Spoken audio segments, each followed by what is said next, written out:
Mic check. 1, 2. Are we recording?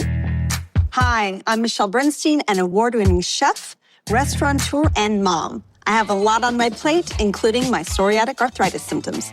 That's why I was prescribed Cosentyx. It helps me move better. Cosentyx secukinumab is prescribed for people 2 years of age and older with active psoriatic arthritis. Don't use if you're allergic to Cosentyx. Before starting, get checked for tuberculosis. An increased risk of infections and lowered ability to fight them may occur, like tuberculosis or other serious bacterial, fungal, or viral infections. Some are fatal. Tell your doctor if you have an infection or symptoms like fevers, sweats, chills, muscle aches, or cough, had a vaccine or plan to, or if inflammatory bowel disease symptoms develop or worsen. Serious allergic reactions and severe eczema-like skin reactions may occur. Learn more at 1-844-COSENTYX or Cosentyx.com. Ask your rheumatologist about Cosentyx.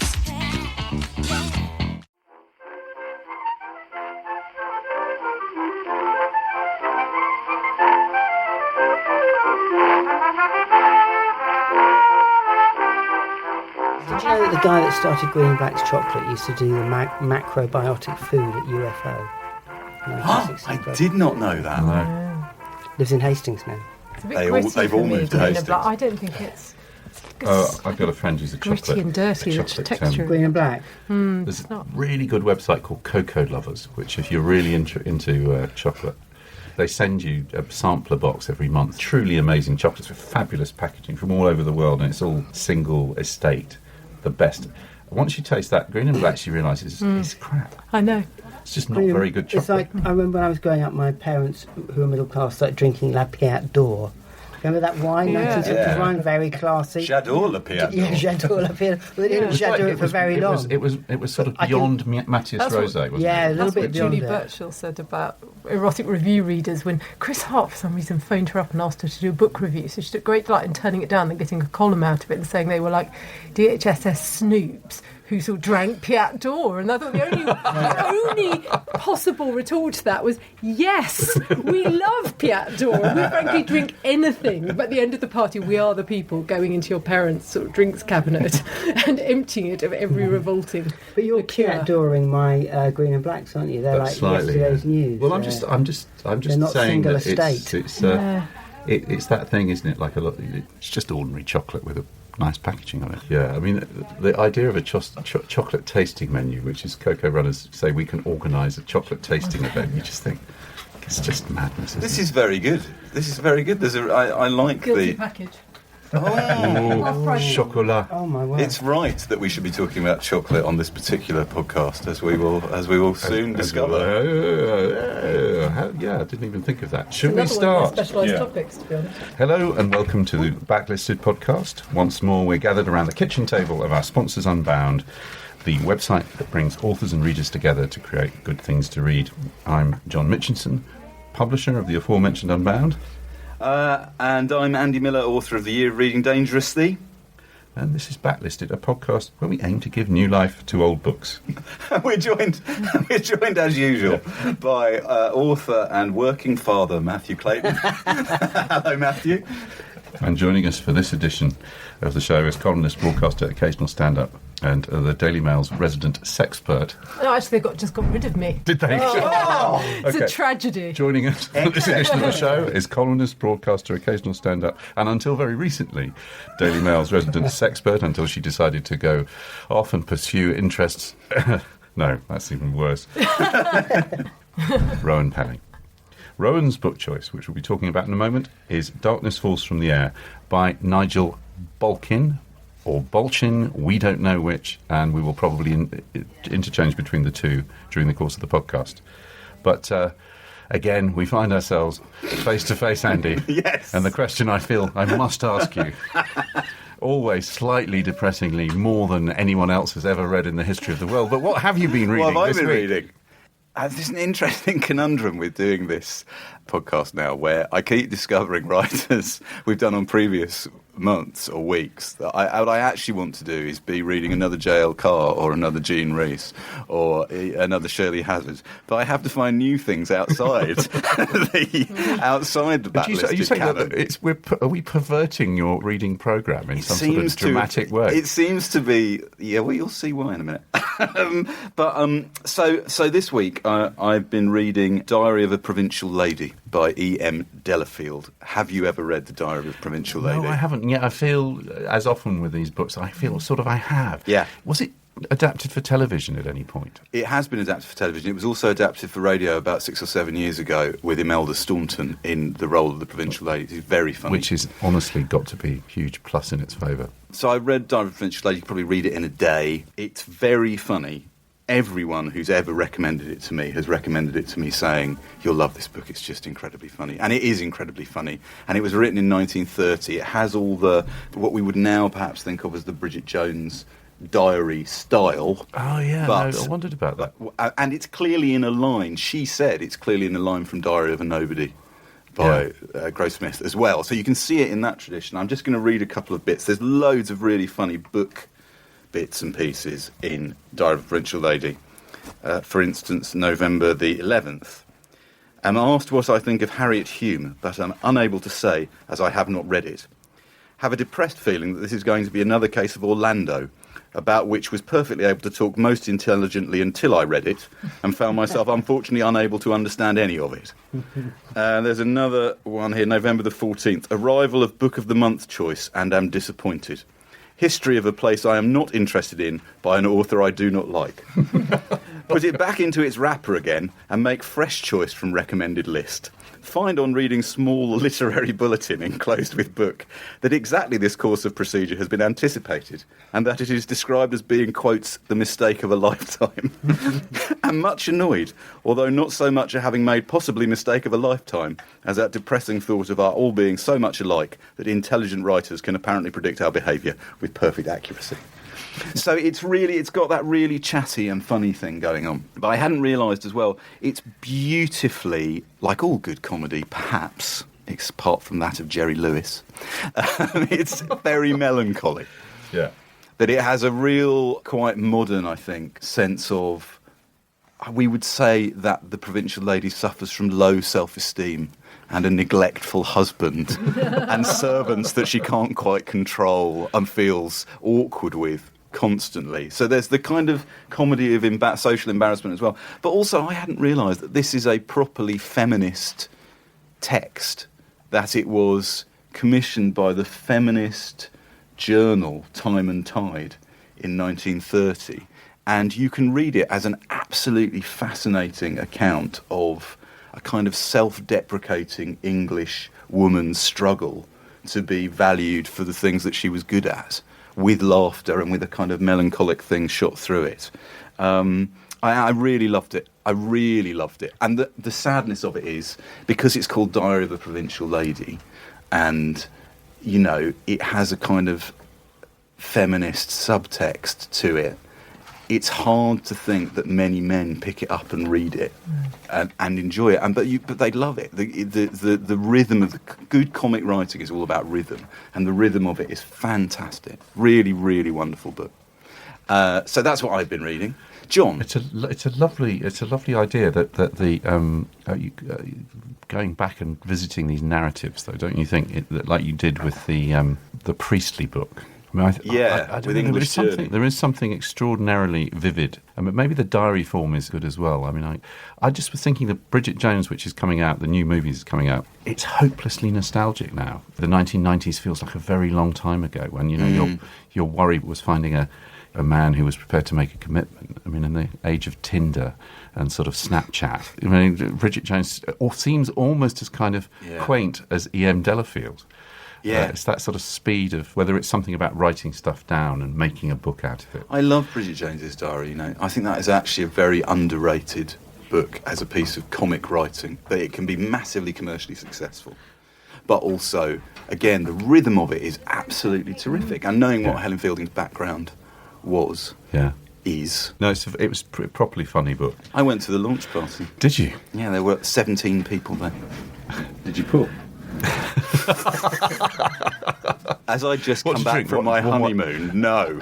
Units of alcohol consumed. Yeah, quite, yeah. What have I been reading? Is that what you were asking me? Sorry. I was going to ask you that. I tell you what, I've been rereading because this is a little bit of a plug, but we're publishing in about a month's time an amazing book called First Light, which is a celebration of the work of Alan Garner, who is 80, or has just turned 80. And one of the things about reading all these extraordinary essays, and there are essays from Philip Pullman and David Almond and Stephen Fry, but also archaeologists like Richard Morris and Mark Edmonds who've worked with them. Rowan Williams has put a poem in there. Neil Gaiman's written a brilliant piece. It's a great collection. But the thing that struck me is the book that comes up again and again. I mean, if you say Alan Garner, most people will say Weirdstone of Risingham, or they might say the Owl Service. Yeah. Or if they're kind of real Garner fans, they might say Redshift. But the book that comes up again and again in the essays is a book called, it's actually 4 books, the Stone Book Quartet, which was published in the late 70s. Late 70s. Between 76 and 78. And it is the book that I kind of go back to with Garner. It's completely remarkable sequence of 4 stories, taking 4 young people's stories that are really members of his family, starting over the course of a century in rural Cheshire. His grandfather and his great-grandfather were stonemasons. And the book starts, the stone book of the title, starts with an extraordinary story. Mary, the character in the story, her father is a stonemason. He ends up taking her under the ground, and they descend and find these extraordinary Paleolithic cave paintings down there. He shows them it's a special place. It's a beautifully written thing. And she is desperate to want to read. She was a maid in the Stanley's house. The Stanley's up in Cheshire with the big knobs of the area. And there was a sort of a presumption that women wouldn't learn to read. So there's a beautiful passage towards the end of the book where her father, taking a kind of a pebble, a cobble, fashions a book out of stone and gives it to her. And I just read this beautiful little piece. He weighed them in his hand, tested them on his thumbnail until he found the one he wanted. He pushed the others aside and took the one pebble and worked quickly with candle and firelight, turning, tapping, napping, shaping, twisting, rubbing and making, quickly, as though the stone would set hard if he stopped. He had to take the picture from his eye to his hand before it left him. There, said Father, that'll do. He gave Mary a prayer book bound in blue-black calfskin, tooled and stitched and decorated. It was only by the weight that she could tell it was stone and not leather. It's better than a book you can open, said Father. A book only has one story. That making of an object and that sense of craftsmanship is kind of what these stories are. They're incredibly simple, going through the generations and ending up in Tom Fobble's Day, which is the last one of the sequence, in the Second World War, where they find shrapnel from a crashed bomber. Each story has got an object in it. One's going underground, another is going up a steeple where there's an extraordinary clock, another's where there's a forge. And they're all linked. He achieves in it, I think, something that is almost impossibly difficult to do. Total simplicity of language. There's quite a lot of Cheshire dialect in it, but the sense of a family history passing down things that matter from generation to generation. Philip Pullman writes brilliant about him being a craftsman. You know, it's often said there was not one word out of place. This feels exactly like that passage of that he's made something incredibly beautiful and luminous, and that is utterly timeless. We were talking about, weren't we, the current popularity of books about nature. Yeah. And Garner is kind of one of the godfathers, isn't he, of that movement? I mean, his connection with the land and with the traditions of the land. Yeah, I mean, it is an extraordinary thing. He took himself out of... He still likes to boast that he's in statu pupillari because he didn't finish his degree at Oxford, because he decided he wanted to write stories, and he left Oxford at the end of his second year and found this house in Cheshire, which, being Garner, turned out that Oddfellows, the Manchester Oddfellows, had a fund, and he bought it for about some £510. Yeah. And then it turns out that, of course, it was a medieval longhouse, and it turns out that the medieval longhouse was built on a Bronze Age barrow. It turns anyway that this, and I've done archaeological digs and with Alan in this place, incredible, and it's been inhabited for at least 10,000 years. This place, so you know that thing where people look outside for inspiration for their stories. All Alan's ever done is drawn complete inspiration. Every single potsherd, every little flint, everything that he's dug up in his garden has been collected. He also did this other mad thing, was he moved a medieval apothecary's house from across 20 miles away, which was going to be demolished. And he managed to persuade an architect. He managed to persuade Billy Collins to fund it, the publisher of William Collins. Yeah. And they took it down beam by beam and then reconstructed it. And it is the most incredible place. It's the only place I know where you can sit inside the fire. There's a fireplace where you sit inside and look right up. I mean, everything you would imagine Alan Garner's house to be. And he's also famously struggled. There were most of 15 years where he wrote very little because of his depression. And the story of how he got out of his depression is too long to hear. But the Stone book is the one, if you ever want to say to anybody, here's the Alan Garner, the later books are complex and difficult and brilliant. Yeah. The young books, the earlier books, Elidor and the Weird Stone, are very much still going to be read mostly by kids. But he never really thought about it. He was writing for kids. We watched the TV adaptation of the Owl Service, Amazing. late 60s adaptation, right, with Gillian Hills in it. Yeah. And we said when we were watching it, not only is it impossible to think of it being made for children, then or now, Terrifying. it's impossible to be thinking of it being made for adults now. No, it is I the know. most peculiar, scary, psychosexual thing. And we were also talking about how Alan Garner... She wants to be flowers, and they are making her feathers. We were talking about how Alan Garner, though, comes out of a period now long gone for children's literature where, probably this runs from the 60s through to the early 80s, where educationalists and librarians are in charge and have links to what gets broadcast on TV and Jackanory, and there's a kind of raise your game, children, But element also to that extraordinary generation were all, and this is why also I wanted to talk about Stone Book, because there is a sort of Balchin link, is that they were all children during the war. This immense, whether it's Leon Garfield, Joan Aitken, Alan Garner, Penelope Lively, there's a huge outpouring, extraordinary explosion of brilliant writers, Susan Cooper, brilliant writers for children, that come into their own in the 60s because they were children themselves during the war years. You kind of feel that in Garner, that there is definitely a sense that there is something about the experience of war meant, and then maybe it was because they were being sent off around the country. Your parents disappeared. Your father and jeopardy, went abroad. Genuine jeopardy in your childhood, and it kind of forced you to. I had an Owl Service made for Angus. No. Yeah, I commissioned. I have 8 extraordinary owl Brilliant. plates. I've got one of the original. I have one of the original plates on my wall that Alan gave me, which is among my most treasured possessions. Wow. And it's just It's actually it was his wife's, Griselda's. It was kind of, Well, we've got the DVD. We've talked about books enough. Now for some capitalism. Rowan, Nigel Balchin, Darkness Falls from the Air. Do you want to say a little bit about why you selected this for us? Yes, this book was given to me at a very sort of formative stage of my reading. I was 25, and I suppose some have been a bit self-selected. I was an English lit student, so I read Jane Austen and George Eliot and all that sort of thing. And there's this sort of period of writers that you've missed because they're just not books your parents weren't have. canonised. And they're not in the canon. And when I met my husband-to-be, this was the first book he gave me, which is curious choice, considering that what this book is largely about is about a man who lets his young wife have an affair with someone else, set against the backdrop of the Blitz.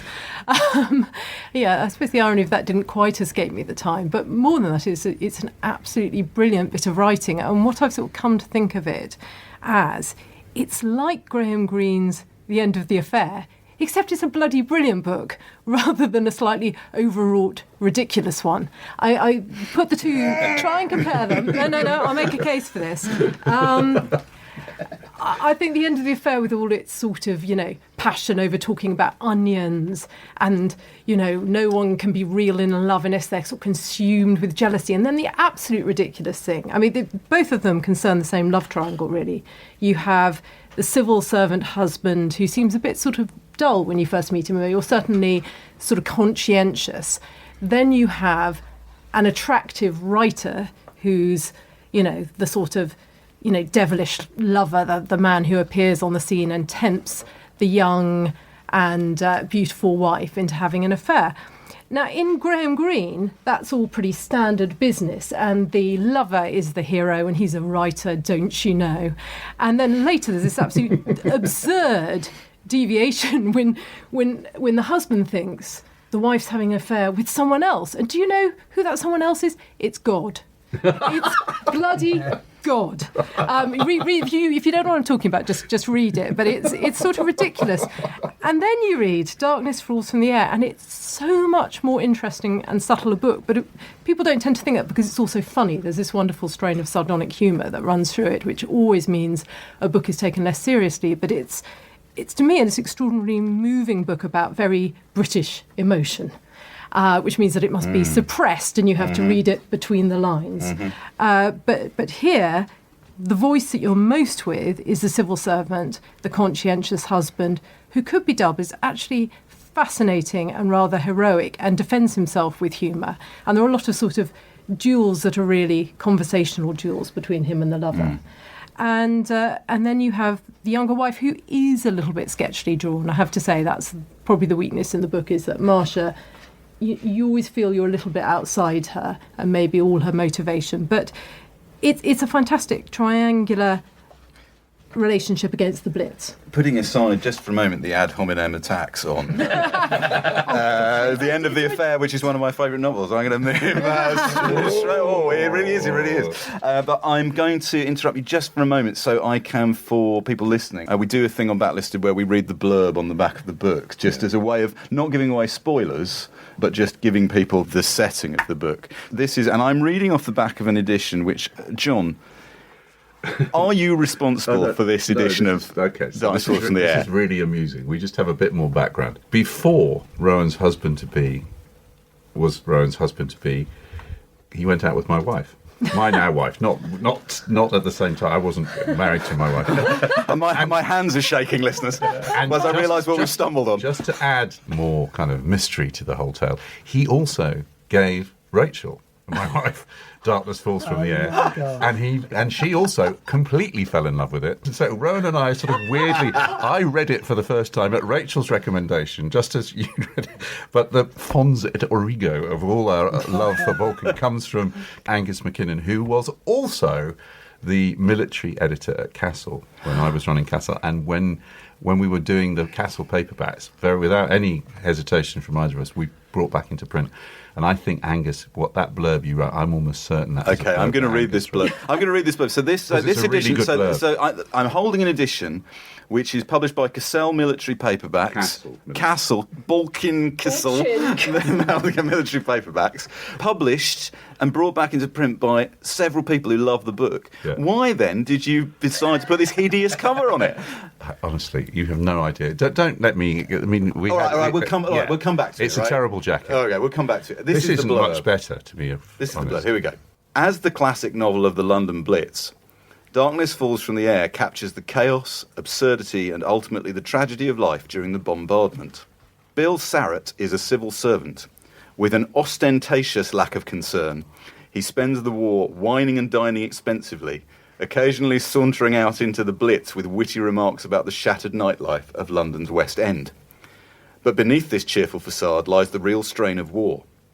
As the bombs begin to fall closer and closer, Sarrett's wife Marcia takes on a lover, a manipulative literary poseur, is there any other kind, named Stephen.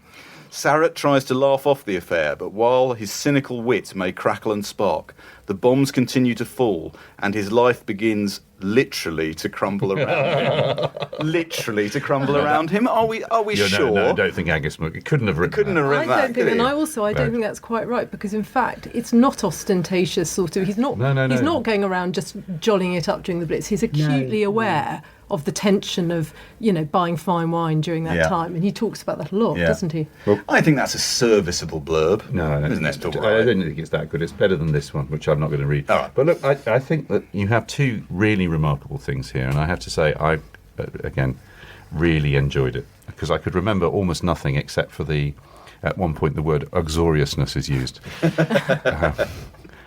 the husband who loves his wife too much.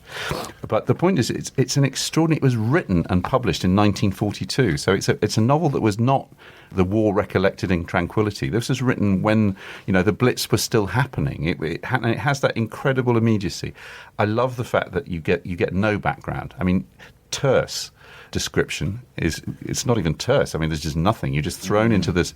On one side of the book, it's yes, minister. It's just all about the ludicrousness of trying to get anything done in a country that is at war, and the bureaucracy that has served it perhaps well in the interwar years is now creaking horribly. And Sarat is a young Turk. I mean, you feel he's the kind of, he's definitely the coming man, wants people, but you have no real idea what the scheme is that he's trying to. There's no detail given you.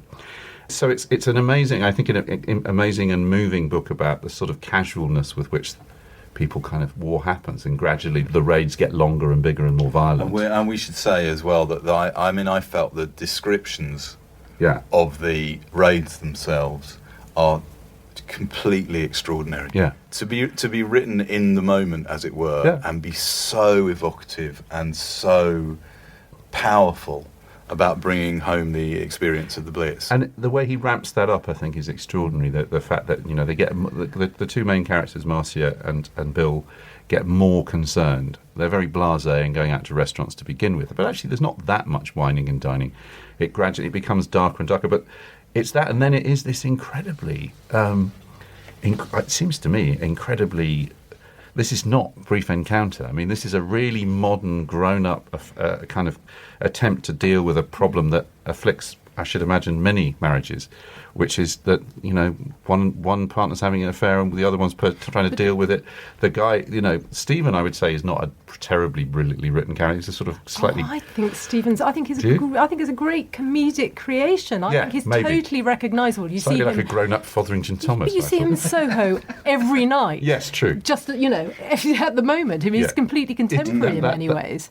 That's true. And but also I do think that Bill his put-downs are great, and the way he teases out his kind of own complexity of feelings about what's going on, where you think he can't really But think also, this is I think good. you are supposed to think that under other circumstances, had there not been a Blitz, had there not been that idea you could die at any second, he might not have been so lenient. He might have reined her in a bit. He might have made more protest. I mean, I think this is the thing that this affair is played out against the Blitz, is also one of the explanations. I mean, clearly he's a man who talks about, I'm not going to lock the doors, they're always going to be open for you. But I think that you're also supposed to see this as a product too of circumstances, that gives him a sort of...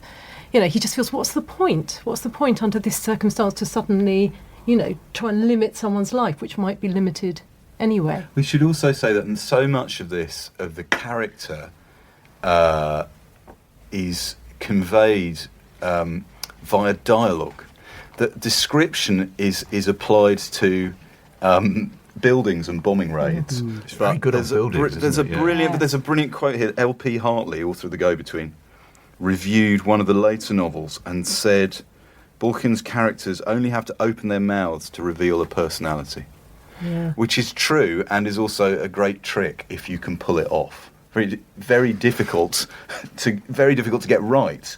But actually, that's one of the things in this novel that I really loved. I thought the way that Stephen, you can see Stephen, without actually being told at length what he looks like. Well, in many ways, the best scenes are just two people talking. It's normally Bill talking. He might be talking to Marcia. He might be talking to Stephen.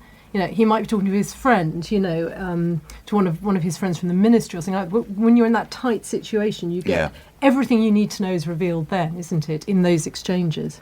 There's a really brilliant, and I recommend. It's available on his website.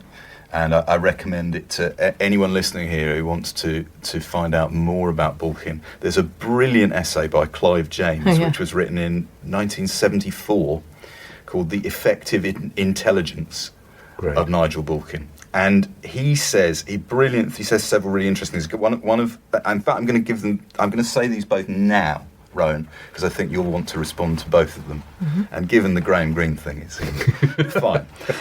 So Clive James says, first of all, he says the wartime novels were built to an artless-looking, highly refined formula of naturalistic conflict taking place within a thriller plot. Conflict on top of puzzle on top of background. And what James says in that essay is that if you read the novels that Balchin wrote before Darkness Falls from the Air, Small Back Room and Mine Own Executioner, they're nothing like those novels. And if you read the novels after that, very few of them are like that. This is a formula that he hit upon accidentally in Darkness Falls from the Air, and then the subsequent books are attempts to reproduce that. Very successful. These books sell they're really literally successful. hundreds of thousands of copies. They're very, very successful. So I question thriller because though it has elements of that, they're never chased up. And there's a moment when there's an implication that someone in the ministry is a spy, and they have to, everyone who uses a particular sort of typewriter has to give a sample. And then it never goes anywhere. It never goes anywhere. So I think it's a kind of anti-thriller. It gives you some Well, of as those... Mathew said, Mathew said to me this morning, nothing bloody happens in it. I think that was if I may express a reservation. My reservation about this novel and about Small Back Room is that the thrills are deferred. You know, you're right, Rowan, that he makes you wait for the thrills, and a lot of time is spent with quite interchangeable bureaucrats sitting in offices. I think Clive got it all wrong with this. I think this is like a chess game.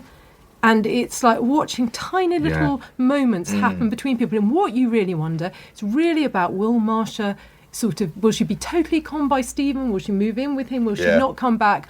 Or is Bill's very long game, which becomes increasingly like this bit of elastic that might snap, he lets her go and lets her go a bit more and a bit more. Will that tactic work? And I find that fascinating to watch, because she keeps on asking for more when she knows she's in just another weekend. There's also the brilliant sense, isn't there, that Bill, and it's true of the character of Sammy in The Small Back Room as well, that they are not as in control of themselves or the situation as the way they talk. No, that sort of assumed confidence that Bill has is very... Because the scene, without giving too much of spoilery stuff away, but the kind of dramatic scene rests on him surprising Marcia by asking her to stay, and there's that. I thought that was just brilliantly written. Again, I think the dialogue in this is great because of that sense of he's always trying to be smart and flip and come up with the good one-liners, and then quite often he never quite bests Stephen. He gets quite cross with the fact that his emotions actually prevent him from. But actually, then there's a fascinating duality, because when he says the wittiest thing or the best thing or the truest thing, either to Stephen or in the ministry, when he's saying it to a minister, when he sort of forgets himself and doesn't cover up the fact that he has this sort of aim that he wants to best the person he's talking to, then he loses. Yeah. And he knows he should pretend to be a bit more stupid in order to win, and he can't do it. And I find that very, very true to life. Yeah. There's this other, I'm just going to give you this other quote because it really made me laugh when I was reading it. This Clive James essay, written in 1974, as discussed. Clive James quotes a brilliant bit of Balchin, one of Balchin's heroes from one of these books, complaining about how if only more women had been to public schools instead, more male public schools instead of wearing skirts, they'd be a damn sight easier to get along with. And Clive James says, it is said that intelligent women dislike Balchin's books, and reading stuff like that, you can see why. There's quite a lot of talk about being spanked on the bottom, isn't there? There the is, sort of misdemeanours and his women flirtation with his secretary, kind of saying, put your hair behind your ears, wear your hair behind your ears. And yet, I think the reason why it doesn't, when you read it now, the reason why it seems old-fashioned but not offensively so, I think anyway, is that gap between what the character is saying and his inability to manage his emotions at all times. So the surface is one thing. It's a very interesting kind of very British, almost hard-boiled thing. Yeah.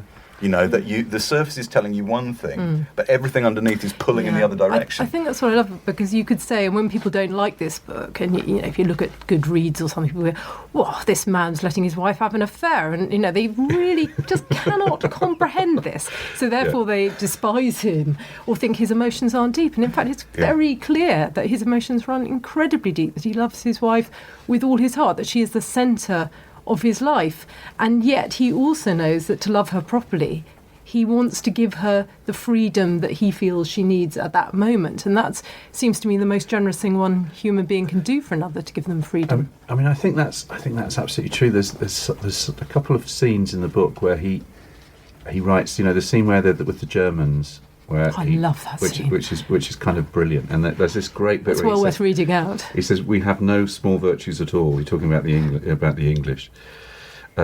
We have no small virtues at all. We're lazy, complacent, undisciplined, and generally deplorable. We only manage to carry on at all because we've got a certain genius for living in the world. It must be very irritating for other people who have to work hard for their effects. Which is sort of weirdly kind of. I mean, I think. That scene, and then the scene at the Boho, the Bohemian party, where, you know, the guy with the red jacket and the bright yellow mustard trousers on, and the thing is, Bill Sherratt he's trying to win the war. You can feel there's that thing. This is serious, and why are you lot just sort of prancing around being idiots? It's not good enough. Or why are the ministers still, you know, slightly kind of on the ball, slightly corrupt, slightly inefficient? I mean, I think at the same time he's not as smart as he thinks he is. He's trying desperately hard to make that relationship work under terrible circumstances. What I found was interesting about it was the words in it that he uses, that Bill Sherratt uses. Is it that's his name, Bill Sherratt? Yeah. It's the same language my father uses, my 86-year-old father uses. So lots of the words, like to grouse about something, that's something a word my dad would use on a daily basis. To be bucked about something. He's bucked quite a lot, isn't he? Yeah. But there's also a kind of there's a kind of attitude of that generation, which is to do with the frustration with bureaucracy. So it's a kind of non-political frustration with government that doesn't manifest itself in being kind of overtly left-wing or overtly right-wing. It's just a kind of fed-upness with the way things are. And you get that with Bill Sherratt. He's kind of like... But I think we all hit that point. It's like we all eventually become grumpy Telegraph readers, and we all hit this point of grumpiness. And I thought some of it was extraordinarily... Well, most of this book, I think, still feels to me exactly the sort of, you know, emotionally, the core of it feels very contemporary. And I think that is what's so remarkable about it. Yeah, and you have this thing that he was working in a ministry, the Ministry for Food himself, so he was dealing with all this absolute horse shit. And you know, there's this lovely little passage where he's talking to sort of Lennox, who is his arch enemy, supposedly. He's the man who blocks all his plans. I think we might possibly get this through, he said. The secretary seemed quite oncoming. I didn't say anything. Have you left him something that he can disagree with? Said Lennox. You always want to do that. Something obvious that he can cross out. He'll like it much better then. I don't think so, I said. Pity, said Lennox. You should always remember to do that. I said, I sometimes wonder if this is a war or a nursery romp. But you sort of think that's just pure yes minister. And there's this, you know, this idea that you can't get things through, you can't get them to happen, and that it will be compromised. You have a brilliant idea, you put it through various committees, and there's this key thing that happens, which happens now when you sort of think about almost any policy that people try to sign business up for, that someone goes, oh, we don't need to make it compulsory. Yeah. It can be a voluntary code. I mean, they're all gentlemen. Everyone's going to say they can regulate that themselves. Yeah. Yeah, no, it's. I mean, they're pretty hard to read those passages. We should talk about. Shall I say a bit about Balchin? Yeah. So Nigel Balchin's born in 1908. He seems to have been good at everything. He was excelled at school. He went to Peterhouse, Cambridge, where he was an exhibitioner and prizeman in natural science. He graduated and then worked for the National Institute of Industrial Psychology for 5 years in the early 30s, during which time he was a consultant to J.S. Rowntree and Sons, the chocolate manufacturer. And he claimed to be responsible for the success both of the Aero and Kit Kat brands. He wrote 4 books of non-fiction, based on his Punch columns, and he wrote 15 novels, the first of them in 1934. Then this trilogy we were talking about, Darkness Falls from the Air, The Small Back Room, and Mine Own Executioner. And then in 1947, all of which were huge commercial successes and critical successes. And then in 1947, he wrote a novel called Lord, I Was Afraid, which was his favourite book in his work. Also his least accessible, completely unlike anything he'd written before. An analysis of British society between the wars told by 7 characters almost entirely in dialogue. One critic reviewed it and says, Mr. Balkin's dynamic is elbow grease, and the sooner he realises it, the better. Which is a bit brutal on old Nige. And Anthony Burgess loved it, however. And then he writes several more novels. He carries on writing novels. The last of his novels is published in 1969. It's called Kings of Infinite Space, and it was commissioned by NASA. That's how far he'd fallen. Wow. He could generate sales of about 30,000 copies per book, which now would be extraordinary. Yeah. But that he was the NASA approached him and said, "Well, you're a jobbing writer. Knock us out a novel to celebrate 10 years of the space race, really." And he did it. And he also with writing school as well, wasn't he? He was, yes. A very dubious writing school. Yeah. His first marriage broke up following a partner swapping arrangement. Yeah. Well, so there may be elements of truth in. Hardly surprising. But also, when this book was written, when Darkness Falls from the Air was written, she was having an affair. That was with an artist, wasn't it? Yeah, Before that's right. There was a composer. Yeah, yeah. So you can see why he didn't like these kind of smarmy, charmy, artsy types. But also, but also, Balkin was a very public author as well. He was a regular panellist on things like Any Questions and the Brains Trust. So people, I'm going somewhere with this. I'm quite fascinated by this. But he also wrote a lot of screenplays. Yeah. He wrote the screenplay for Mandy, the incredible Alexander McKendrick Ealing film. Yeah. Incredibly sensitive and it's a wonderful film. He wrote the screenplay for the extraordinary film The Singer Not the Song, which you listeners may be familiar with because it's a peculiar Spanish Western with John Mills as a priest and Dirk Bogarde as an outlaw who wears exclusively leather. Look at A Singer Not the Song.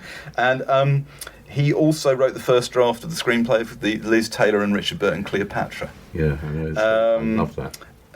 The point being that he wrote The Man Who Never Was too. Which he did. An amazing he did, which won a film. BAFTA. Yeah. So he has this career, these extraordinary careers as a personality, as a very critically and commercially successful novelist, as an award-winning screenwriter, all these things. And yet, if you said to somebody now who wrote Darkness Falls from the Air, most people probably wouldn't know that he clearly was very successful in his own lifetime, and then that seems to have vanished. That's like the Clive James point, isn't it? He says, he was called a brilliant, popular novelist. Yes. And that's always, here it's a very damning phrase, well, isn't it's it? like we were talking about novelist. Anita Bruckner last week, we were saying she'd written a book every 2 years instead of every year. Yeah, exactly. She'd have been a lot more fated and successful. Well, like Bruckner, I mean, not all Balkin's books are great. I mean, there are ones I can really leave. So I'd say there's about 4 or 5 I love, but... He also wrote a novel, didn't he, called A Way Through the Wood? Yeah, which is also, because this is like the end of the affair. That's like, if you took The Great Gatsby and said, but what happened afterwards? Because someone is run over, there's a rich man's car that is brought into the frame, a love triangle, but that completely follows the next step, how it unfolds, who's guilty, what the repercussions are. I must say, I'd love to read Lord, I Was Afraid. Yeah, so do I. I was petrified. I was reading that. It sounded fantastic. Sounds like a crazy book. Yeah. But you get to do one of those once, as it turns out. And it's on his gravestone. Lord, I'm Afraid is the inscription on his gravestone. Is that right? Because his gravestone's an open book, isn't it? Is it? In Hampstead, isn't it? Yeah, in Hampstead. There's so many great... I mean, we should maybe, Rowan, get you to read some of other stuff that you like in it. I just love... This is a really great bit of dialogue. This is Mathew talking about Stephen to Bill Sarrett. Stephen's so damn good at making you feel helpful. One of the things I quite enjoyed doing was trying to read out in sort of in kind of 1940s clipped Deborah Kerr. Should we all talk like that? Yes, rather. Darling. Stephen's so damn good at making you feel helpful, said Marcia. He's completely shameless about it. He talks as though I were Mary, Queen of Heaven and so on, and of course I fall for it. Of course you do, I said. What you don't realise is that whoever's being Stephen's damp shoulder at the moment is Mary, Queen of Heaven. There's no patent involved.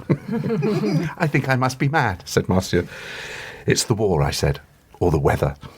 I mean, there's great dialogue, and all the way through, shot through with some, and that, as I say, that kind of sense that behind all the wisecracking, there's real pain in it. Probably the best dialogue, I think, is between Bill and Stephen when they're kind of having that fight. And there's lots and lots of stuff about Stephen being in profile, and sort of always putting his handsome profile and thing, or working up some kind of mood that everyone can decipher, that he's gloomy or dour or lovelorn.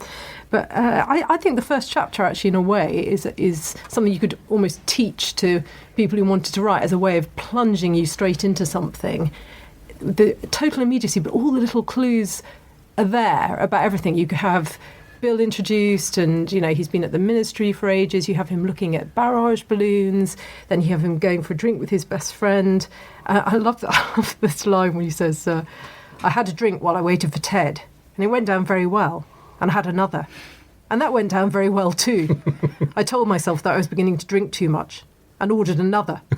You just think, that's what you do, wouldn't you? In the there's a Hemingway quote, though, isn't there, saying that the people don't drink enough in his books. They're always only having one or two. And they're acting stupidly when, in fact, Hemingway thinks they should be having a lot more. And obviously, it turned into a problem for him as well. He was an alcoholic in the end as he got older. But this is a recurring theme on Backlisted. The drunken writers, surely not. Agents, Well, actually, Those poor agents. He only had two agents. He wasn't one of those people who got through loads and loads of agents. He had two agents. He changed from, I think, David Hyam to, is it A.P. Peters, whatever the forerunner of Peter Fraser. A.D. Peters, after, when his marriage broke up. So he swapped agents just after that. So he wasn't, and then stayed with them for the rest of his career. He was very well liked, Balchin, as well. Yeah. I was reading about him. It's a charming man. It's fascinating. Again, he's well liked. He's well reviewed. He sells quantities of books. He wins BAFTAs, and yet when he goes, he dies in 1970, and then he's gone. But he's kind of gone before that, hasn't he? And even if you look at his film career, he won a BAFTA. He went to Hollywood. He drank an awful lot in Hollywood. He never had real great success there. His name never wasn't on the final screenplay of Cleopatra. He never really sustained that. It kind of sounds good on paper, but when you pick at it a bit, you realise actually it didn't quite work out for him as well as he'd hoped. I'd just like to read a bit from near the end of the book. This is Bill has to get across London during a bombing raid. And I'm just going to read a bit, which is a fascinating mixture of all the things we've been talking about, the economy of style, the cinematic element of it, and the very British attitude to it. So I'm just going to read this. The breeze was blowing as though the whole thing was a blast furnace. I tripped over a hose, shoved out my hand to save myself, and cut it on a broken window. It was nothing much. A shower of sparks came down and I had to brush them off. I missed one and smelt it singeing my hair. A bobby shoved a man in a raincoat and knocked him into the gutter. The man's hat fell off. He was bald. I don't know what it was about. I have worked right round the centre. That's great, isn't it? I have worked right round the centre of the city. I reckon if I cut in soon, I should be about right. There was a terrific wallop quite close. I thought it was a bomb, but it was a gas main. I saw the fireman run back from it. It made a sort of triangle of flame about 20 or 30 feet high. There was a lovely smell of violets for a bit. I should think it was a scent factory. My hand was bleeding, so I put my handkerchief round it and held it in my hand. The air was very hot, and there was a sort of steady roar. I thought the whole place was done for. Now, the brilliance of that, in my opinion, is first of all, the speed, the short sentences, bang, bang, bang, bang, bang, but also being willing to use really straightforward language. The air was very hot and there was a sort of steady roar. You don't listen to that and think, that's too basic. You think, get to it. It's really, really brilliant writing, I think. I love the bit at the beginning when you first meet Marcia and Stephen, because you don't know at that point. You don't know what Bill's relationship to Marcia is. And I love that. I love that your kind of little clues are given to you. He's having a drink with Ted and he says, how's Marcia? And Bill says, I knew what he meant, but I just said, oh, flourishing. And that ended that. And you sort of think, well, what's that about? And then he phones. He doesn't say I phone home. He says he phones the flat. He gets Marcia. He asks her out for supper. And then there's a pause and he says, oh, is Stephen there? So he has to ask him too. And they're sort of sitting in this restaurant when he looks up and sees them. Marcia and Stephen turned up. I've left out a word here, sorry. Marcia and Stephen turned up after about 5 minutes. Oh, no, I haven't, sorry. Sorry. Marcia and Stephen turned up about 5 minutes after I got there. I thought they made a pretty pair and didn't much like it. Marcia was all smoothed out and sparkling, like women are after that sort of thing. It's just, isn't that brilliant? If there is a better description of a woman who's just had sex in all of literature, I honestly don't know it.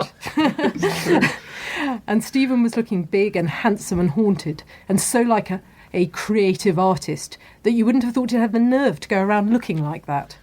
They were very much together, and I felt like a stockbroker uncle taking the engaged couple out. And you think, what a brilliant, heartbreaking, poignant way to describe seeing your wife with another man. Can I do just a little bit? I love this. This is kind of climactic scene where he says, goodbye. Goodbye, said Stephen, bowing. He looked incredibly handsome. I got a fit of the giggles going back to the office. Though, as a matter of fact, I was rather angry. He does that all the time. He does that. Yeah. No, that's great. Yeah. Somehow my real cracks at Stephen never came off properly. You couldn't hang Stephen. You could only give him a hell of a lot of rope and leave it to him. It was the handkerchief business which was giving me the giggles. That's when Stephen takes his handkerchief out and dabs his eyes. I kept saying to myself, there's richness, and giggling some more. But it wasn't really satisfying. I was always all right with Stephen until I wanted to hit really hard, and then somehow it never worked, and it just felt rather vulgar. He was funny, all right, but he ought really to have been funnier than I ever found him. In a queer sort of way, he was a natural. And naturals always have some sort of dignity, even if they're only natural skunks. It's so good, that. It is. He's got such a great. I was thinking a lot about Chandler when I read this. I think there is definite similarities. Sort of, because hard-boiled, tough, the gut, but but then underneath it is a very vulnerability. Absolutely. Right? Yeah. We just watched yesterday. We rewatched. The Powell and Pressburger Small Back Room film, so good. And I have to say that it's fascinating how true they are. They changed the ending of the book, but they're so true to the dialogue and the spirit of the dialogue. And David Farrow, who plays the Balchin hero. I have a signed photograph of David Farrow. Yes. Swooning. Yeah, and one of David Niven, and they're my two, great treasures. Oh, yes. The author, David Niven, the author of the single most entertaining book ever written. Yeah. Moon's a Balloon. Yeah. May I take the opportunity to recommend, as strongly and forcefully as I can, David Niven's audiobook reading of The Moon's a Balloon. Marvellous. I have it on cassette. I bought it at the service station. Oh my God! I did on the way to Scotland. I'm going away with David Niven. But you will, I wish you wouldn't. You listeners, you will literally laugh. I was angry and then sad. You will literally cry when he reads the greatest recording ever made. But except perhaps Michael Jarvis reading Just William. Martin Jarvis. Sorry, Martin. As we've veered away from Balchin for a moment, Mathew, do you have a tenuous link that might bring us back? So I have. So I've got the tenuous link here, right here next to me, which is a box of Black Magic chocolates. Because the other thing that Nigel is well known for is for the creation of Black Magic chocolates, which It's true. Well, 1933. So help yourself, everyone. And what's really interesting about Black Magic chocolates is the box. Chocolates up until this point were advertised with pictures of country cottages, with bucolic pictures of the English countryside. Then all of a sudden you've got this box which is saying, have these chocolates and come to bed with me. That's what Black Magic's all about. Oh. They were created for... Thanks, Mathew. Andy, you haven't had the chocolate. That's what it's all about. They were created for men to give as presents to women. And Nigel he did all the research on it. So he was... They did... they're the result of market research. Yeah. So they asked men what kind of chocolates they would like to be seen with, and women what type of chocolates they would like to receive. And also the other thing about black magic, which is brilliant, Nigel Balchin was the first person to come up with the idea of including a little map to the chocolate box. No. No. Well, then he's a genius. Yes, absolutely. My goodness. So he wins BAFTAs, he writes novels. That's like the great Sid Caesar rhyme. The guy who invented a wheel, he was an idiot. The guy who invented the other three, he was a genius. Anyone can make chocolate, but to put a little map inside the box. But black magic is fundamentally unchanged then since the 30s. Yeah, so the original box had 12 different flavours in it.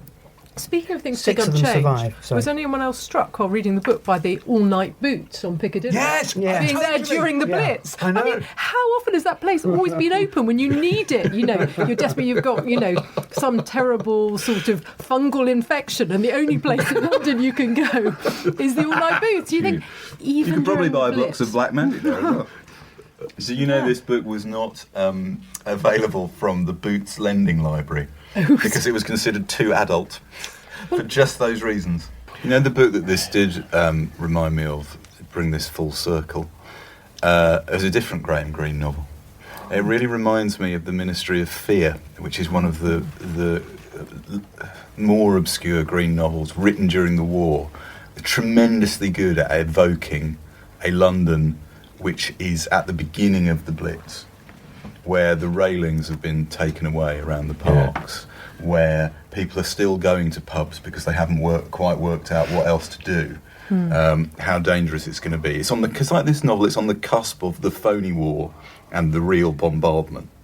And that's one of the brilliances, I think, of this novel, actually. Perhaps...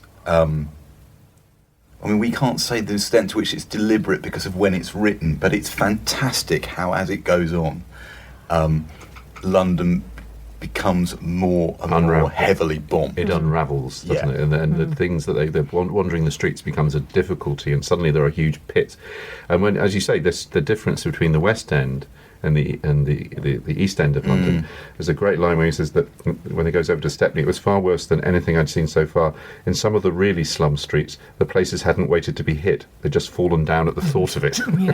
Which is quite dark humour that when you're writing that in the middle of.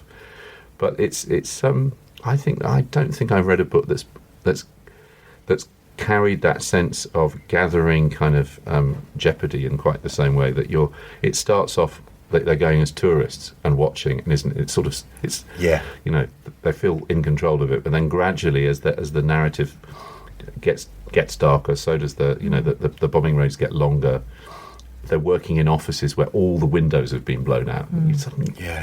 Sort of madness of trying to continue everyday life in an office. Everybody's tired because they've all been kept up all night through the stress and the bombing. Yeah. Rowan, could you give us one last little bit to read before we wind up? I mean, actually, I don't think this is particularly archetypal, but I just love the exchanges between Stephen and Bill. And I sort of feel like I should probably assign them to men because they're just so funny, I think. And so we'll start with Stephen. Marcia came to me this afternoon, he said in his lovely, deep voice. She said it must end, at once. I knew she was right, of course, but I fought. Damn it, a man must fight for his own life. Yes, I said, it seemed a reasonable idea. It was no good, said Stephen. Marcia's strong, stronger probably than you know. I knew I'd lost. He threw up his head and pointed his chin defiantly at the beer pools. I did my best to face it, so did she. For a while we talked about it quite calmly, even happily in a way. It was only after quite a long time that we broke down. Both of you? I inquired. We sat beside one another on the sofa, holding hands like a pair of frightened children. So good. It's so brilliant. I just love the way he takes apart the person who would be so easy to make the hero of this, the handsome tortured poet, and he just renders him ridiculous. Well, on that frightened children in the middle of the Blitz, I think we should probably pull this to a close. Thanks to Rowan Pelling and, of course, to Mathew Clayton. And of course, thanks once again to our sponsors, Unbound. You can get in touch with us on Twitter at @BacklistedPod, on Facebook on the Backlisted Pod page, and on the Unbound site at unbound.co.uk/backlisted. Thanks for listening.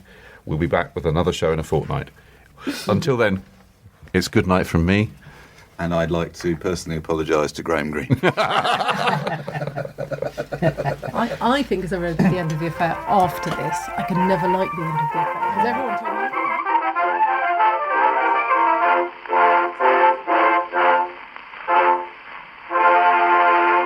If you prefer to listen to Backlisted without adverts, you can sign up to our Patreon. It's www.patreon.com/backlisted. As well as getting the show early, you get a whole 2 extra episodes of what we call Locklisteds, which is Andy, me, and Nikki talking about the books, music, and films we've enjoyed in the previous fortnight.